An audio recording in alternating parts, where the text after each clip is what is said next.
This is my 2017 MacBook, one of the most notoriously poorly built Macs on earth, and I kind of accidentally broke it. So in today's video, we're going to try to fix it, and if we're successful, I'm going to show you just how bad this thing really is.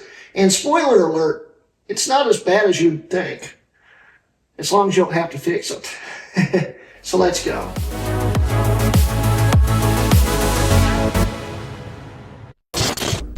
Anyway, guys, I'm Greg Hrutkay of Hrutkay Mods, and in today's video, we're going to try to fix my 2017 MacBook. And if you remember my short I posted, this one right here, on it, don't open it. Yeah. That was recorded a few minutes after I had just broken it. In fact, I was still drunk when I actually recorded that video. Drunk and stupid me. This has become one of my most expensive, most recent mistakes, in comparison to what it's worth and stuff anyway. I bought this thing off of eBay for $203, fully maxed out. This is the most powerful, best MacBook you could buy. And I bought it, but I was stupid.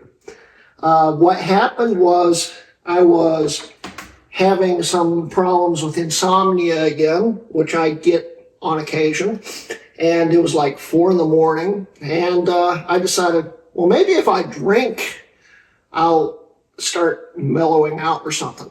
I'm not an alcoholic, but at this point I was desperate to try to get some sleep, and when I am half asleep and mildly drunk, I make mistakes. Stupid decisions, you could say. I decided, I want to see what's inside my brand new MacBook that I just bought. That was a mistake.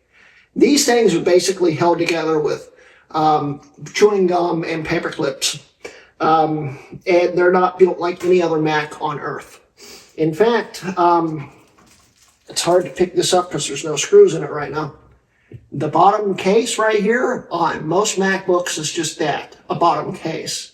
The bottom case on this is where the logic board is.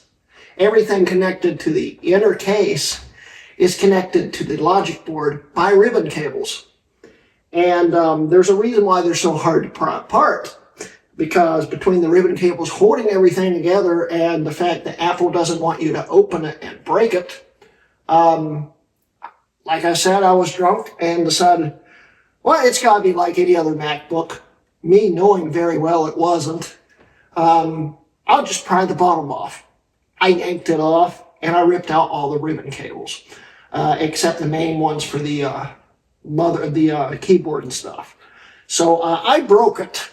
My drunken self broke it. And then I went to bed after I released that video. And, well, it's been broken ever since. This thing at the time was running the most recent version of Mac OS, which was Sequoia 15.5 at the time, and the most recent version of Windows 11, which was 24H2 at the time. And it actually worked really well. I enjoyed using it. This was one of my daily driver MacBooks in general. I have a lot of daily drivers, and this was one of them. And I was getting used to the 3rd generation butterfly keyboard, which by then was actually not quite as bad as you would think. Now, this isn't the system that I bought in this video up here. That was a 2016, and the last time, thankfully, I'm pretty sure that's the last time it's ever happening to. The last time I got robbed, which was like the 4th time, yeah. The last time I got robbed, it was one of the systems that magically disappeared. So, yeah, my 2015 MacBook Pro and my 2010 MacBook Pro I bought off of GT are all gone, and they all went at the same time. They were stacked together, I think.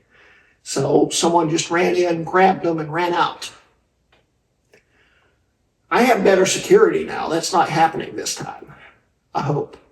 But anyway, so this isn't the 2016 model, which in a way is a good thing, because this has the 3rd generation butterfly in it, which honestly isn't as bad as it sounds. And it actually has an i7 in it instead of one of the M chips the Intel M chips, which are very underpowered. This actually has a good amount of power in it, and it's actually a decent little system when it works and when you don't break it half drunk. Yeah, so in today's video, we're going to try to fix it. I have all the screws here, which I don't know where they go. They're all different lengths. Thank you, Apple. I've got the USB-C cable here that I ripped. And I've got the LCD cable that I ripped. Now, the thing is, I bought this thing for $203. This LCD cable, the cable you need to make the little retina screen work, costs like $5. Not bad. The USB-C cable you need to charge it or plug anything into it, though, on the other hand, was about $60. In total, with shipping and everything, it cost me about $69 to get 2 ribbon cables for this thing for a $203 system that no one wants. That was expensive. It was an expensive mistake that I really regret doing now.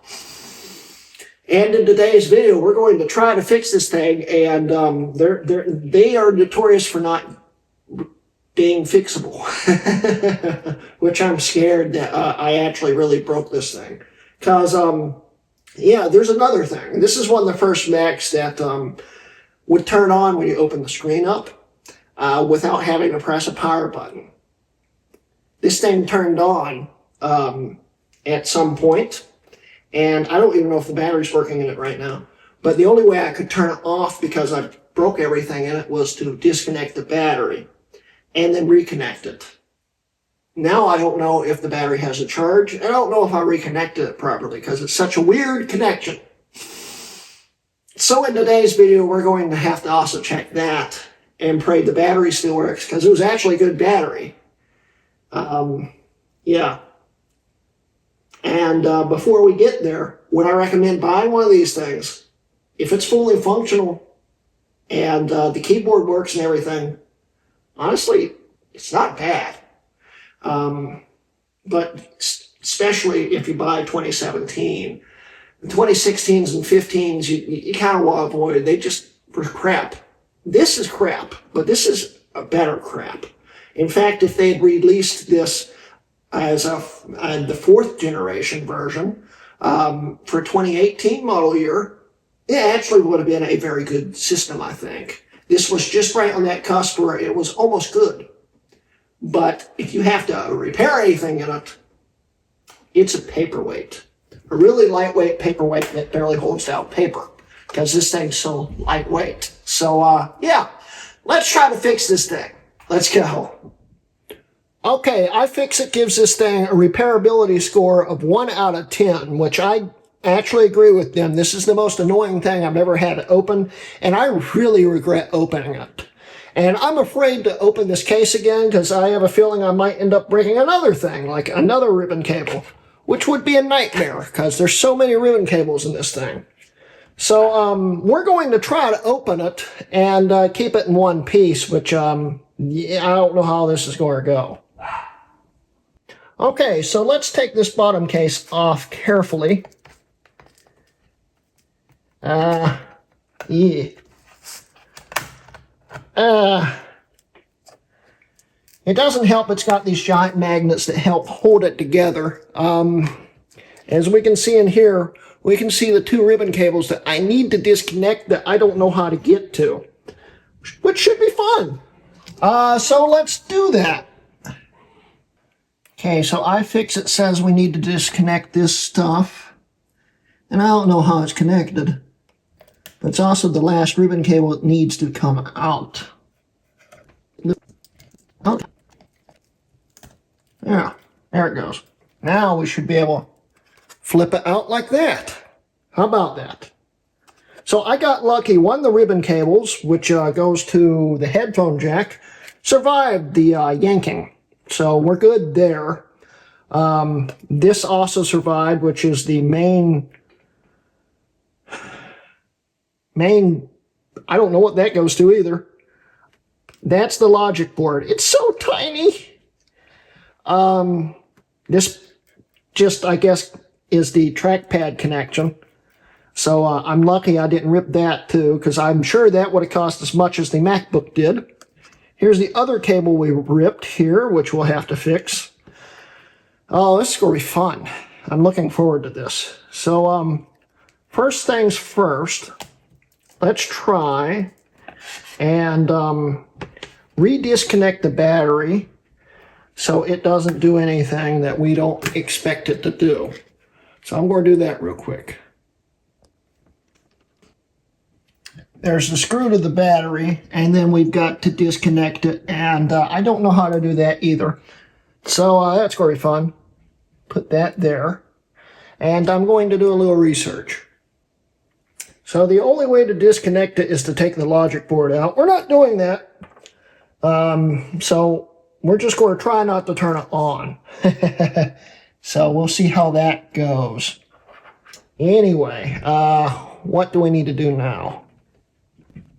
I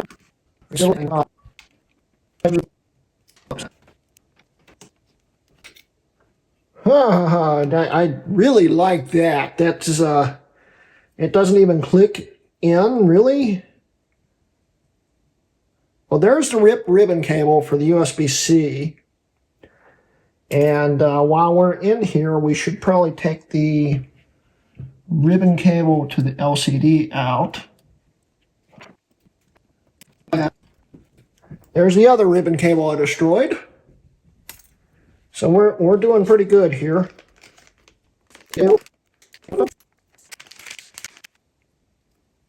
There is the LCD cable, which I really don't understand how it works. Goes like, okay, I see. Oh man, this is such a poor design. Good job, Apple. Yeah, so there's that. Then here's the USB-C cable.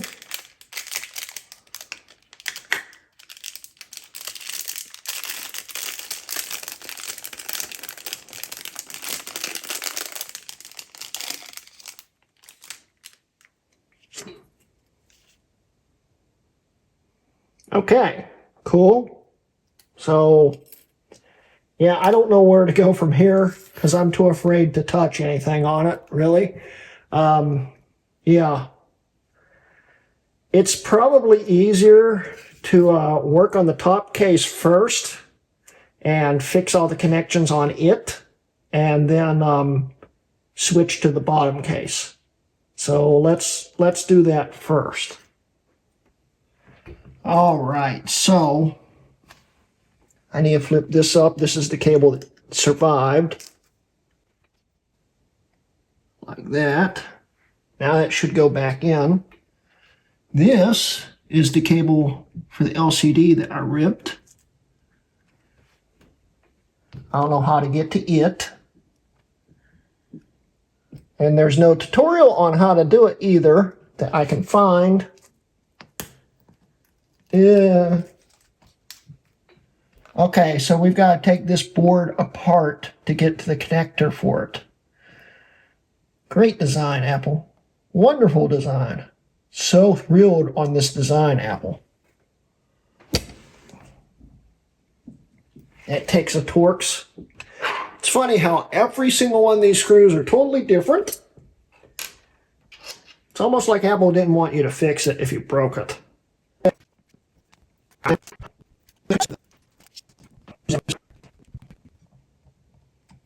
All right, we've got the LCD cable reinstalled here, and I think it's installed right. We'll find out. Now we got to do the USB-C cable, which, oh boy, uses Phillips head. Another random screw. I don't know where that went to either. Wonderful.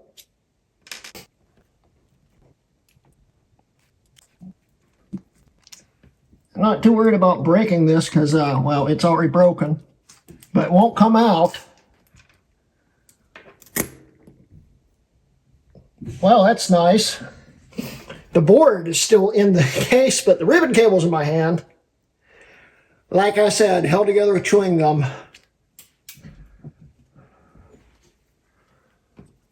What in the hell doesn't come out?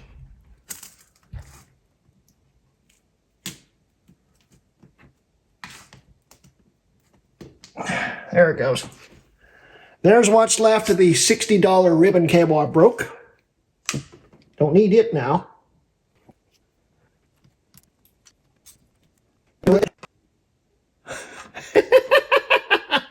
Even iFixit says, if you can't get it in, remove the display hinge screws. Oh, come on. Okay.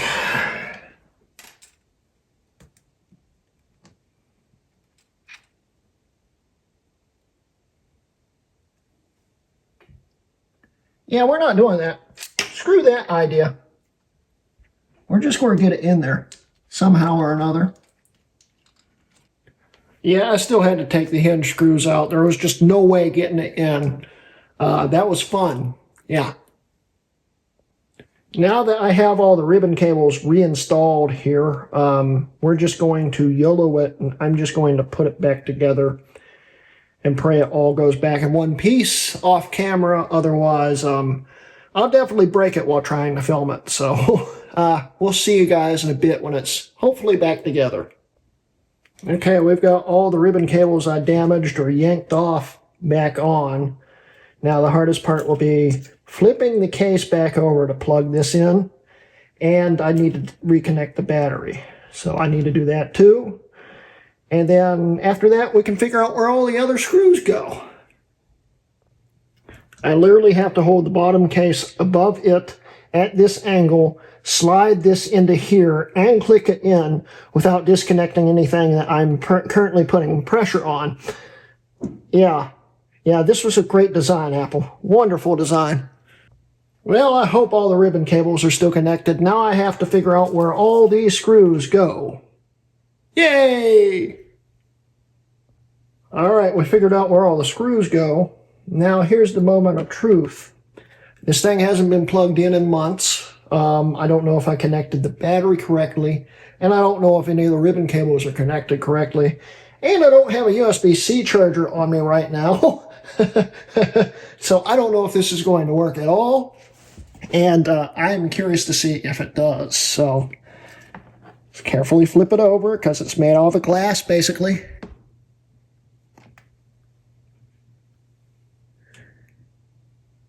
Nothing.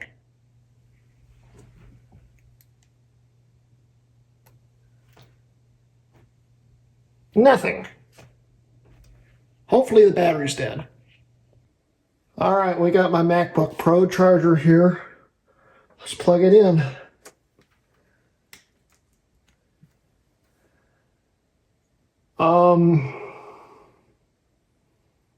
I think it's dead.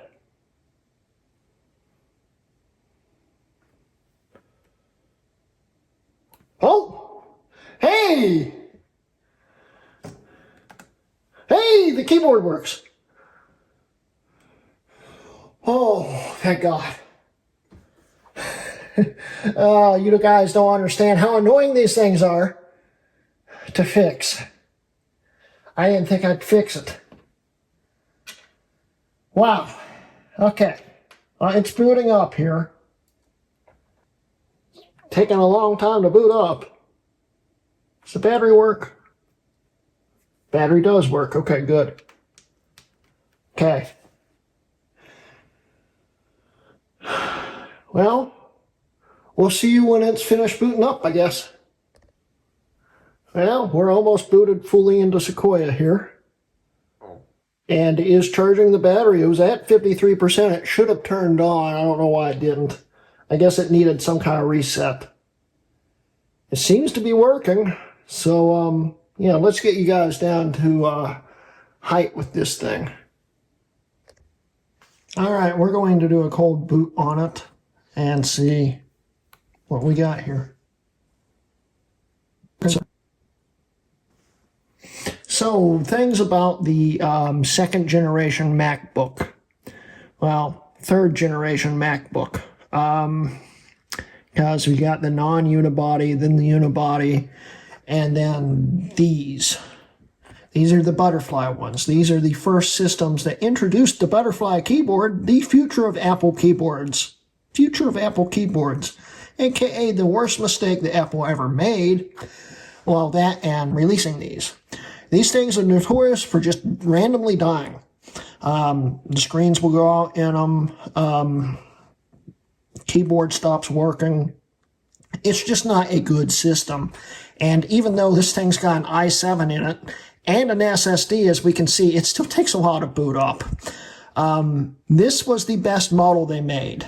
And like I said in the beginning of the video, I think if they had made a 2018 model, it's actually something that would be worth buying. This is close to worth buying. The 16s and 15s weren't really worth talking about, but the 17s were actually pretty darn good.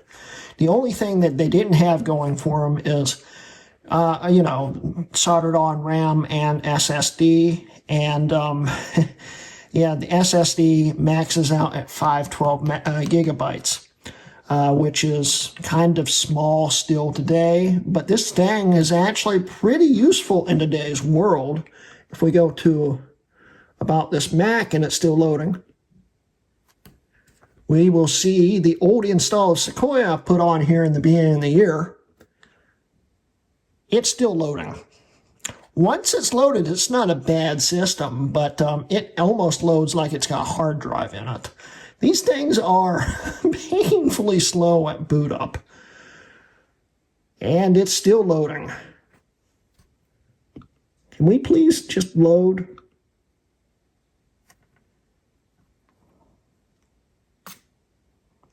Any day now. How about now? Now. Show about this Mac now. Oh boy. I'll be right back. Literally as I stopped the video, it popped up. Yeah. But as we can see here, we have a 12-inch Retina 2017 MacBook here with 1.4 gigahertz dual-core i7 in it, which means it's 2 cores, 4 threads. And it's got the Intel HD graphics, which are kind of crappy, but these are the bare minimum graphics I think needed to run Tahoe properly. So this could technically run Tahoe, and that could be an interesting video, because I could probably run Tahoe, and it might already have acceleration before they even come out with the patches. I don't know. I don't know if it's worth trying, but it'd be something to try out, because the 2017 and later models all have compatible graphics, as far as I know, for all Macs. So that's a thought. We might try that. But yeah, we are running Sequoia 15.5 right now. It's finally fully loaded, and as we can see, all the cores are used at max right now. Wow, that's pretty bad.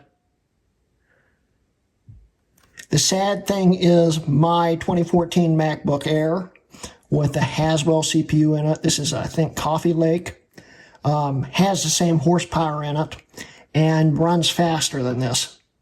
And it's got a similar CPU. It performs about the same. It's got the same amount of RAM, more or less. They're both DDR3. And that thing runs loops around this thing. But this thing, what it has going for it is it's really lightweight, really small. I mean, it's so tiny. It's kind of neat, you know. It's a good little mobile system here, except for the crappy keyboard. And well, it's got a glass Retina on it, which is of course breakable. You remember the iPhone 6 bend gate? I guarantee you this thing bends like a potato chip does. AKA, it will look like a potato chip when it's finished being bent. Or it will snap like a potato chip, one of the two. These are not made well. They have no internal fans for cooling or anything like that. So they overheated a lot, and that's what nuked a lot of them, because they just melt. So what you need to do is make sure it's got good airflow all around it. You don't want it in your lap. You don't want to set it on your bed. It's going to overheat and it's going to die. You just want it on a table.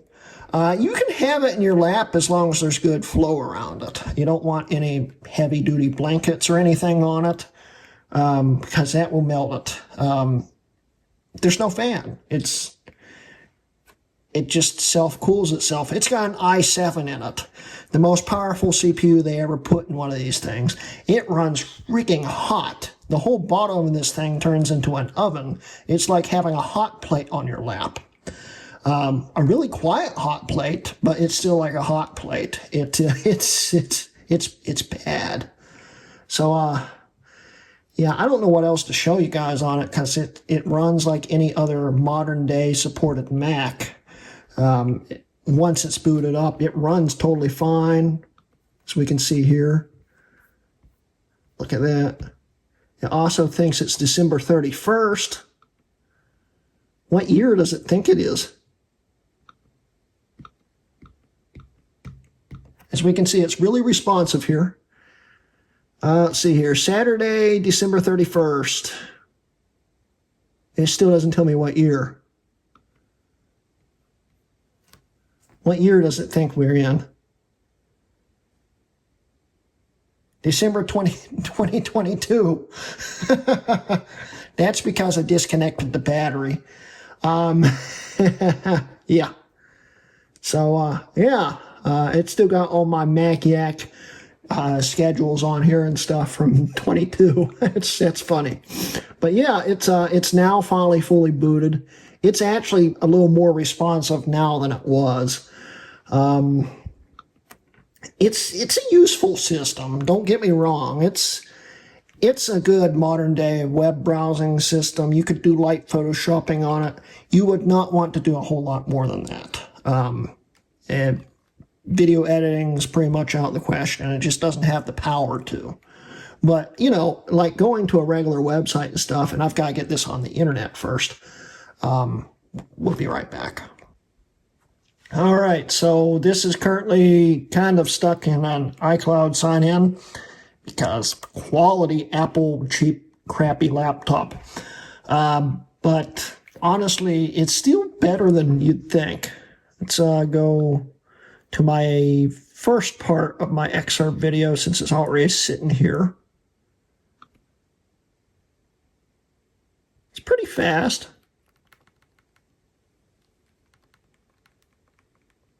Volume is not working. Uh-oh. I might have found a problem. There's no audio device. I know I plugged it in.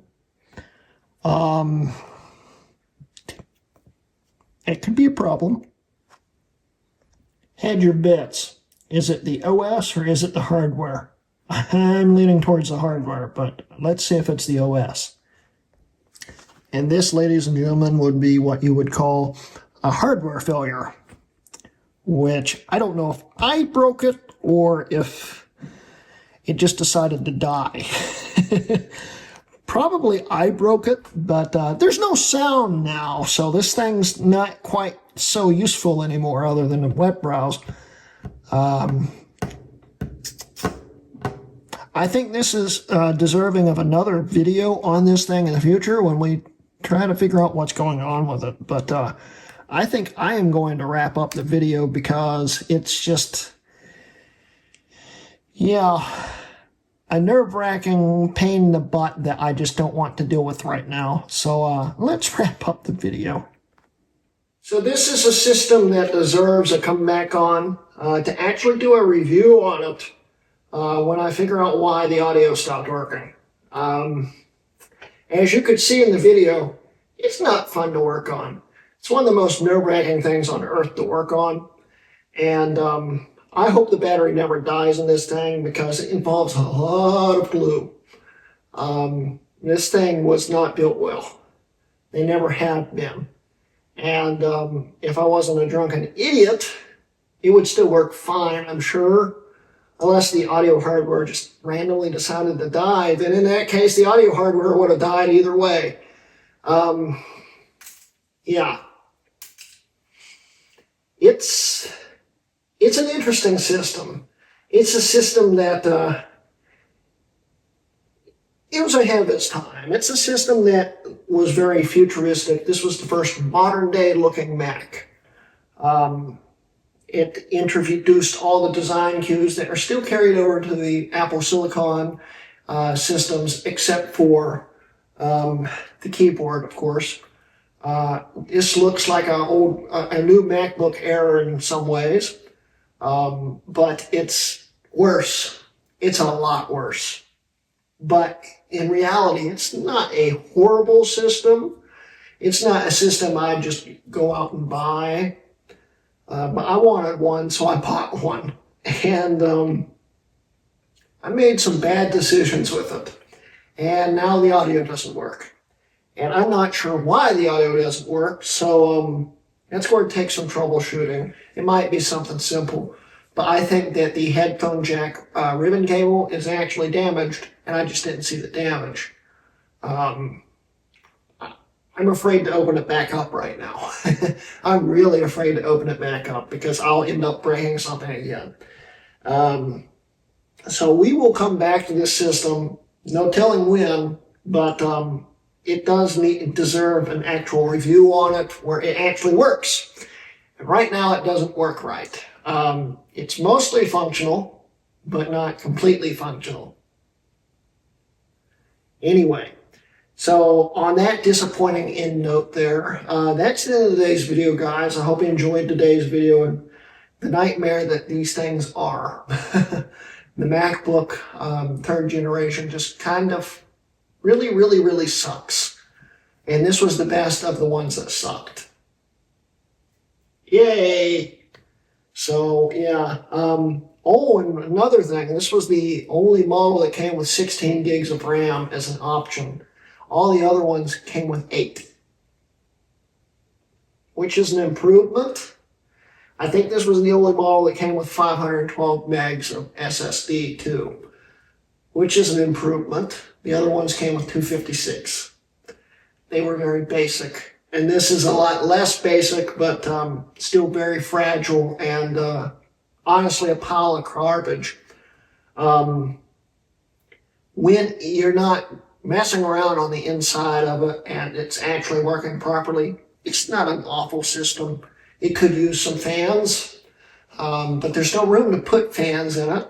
So it's understandable why there are no fans, but that's what killed them, is the heat. And just the poor construction overall.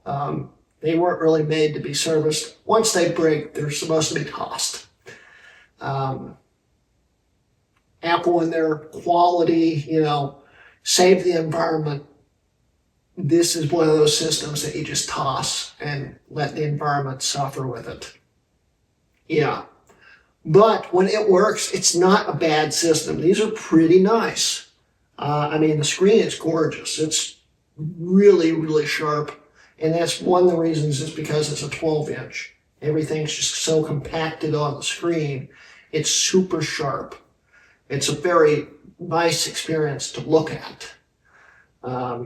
Not a super nice experience to use or have. But to look at, it's beautiful. It's a beautiful system. It's just not beautiful on the inside. Or the butterfly keyboard. It's still, even the 3rd generation keyboard, still not great. But what can you do about it? Anyway, guys, that's the end of today's video. I wish we could get this thing to work better, but it's still broken. It's just less broken than it was. It actually at least functions now. It just has no sound. So I hope you guys enjoyed today's video, and don't forget, I have a Patreon and memberships and buy me a coffee, and please like and subscribe, and that's the end of today's video. This has been a Hrutkay Mugs video.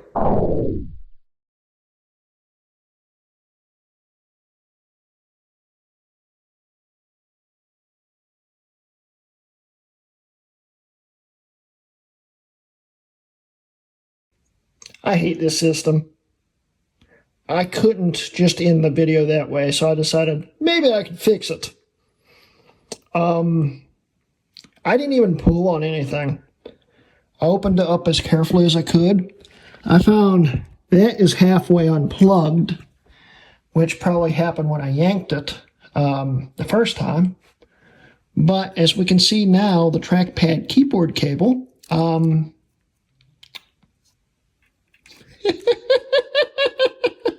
love the quality of these things.